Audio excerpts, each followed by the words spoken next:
ঢাকা বিশ্ববিদ্যালয় কেন্দ্রীয় ছাত্র সংসদ ডাকসু নির্বাচনের আগেই তৈরি হয়েছে নতুন আইনি বিতর্ক।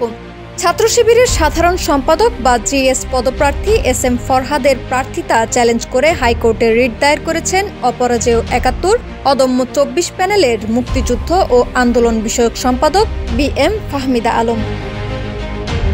আগামী মঙ্গলবার ২ সেপ্টেম্বর শুনানির তারিখ ধার্য করা হয়েছে। রিট আবেদনের কারণ হিসেবে উল্লেখ করা হয়, পূর্বে ছাত্রলীগের কমিটি সদস্য ফরহাদ বর্তমানে কিভাবে ইসলামী ছাত্র শিবিরের প্যানেলের প্রার্থিতা পায়, যার ফলশ্রুতিতে ফরহাদের প্রার্থিতাকে চ্যালেঞ্জ করে রিট দায়ের করা হয়েছে।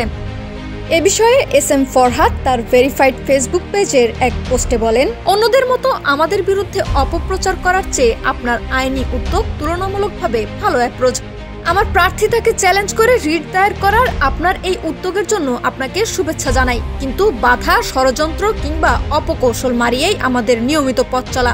এই যাত্রায় আমরা থামব না ইনশাআল্লাহ।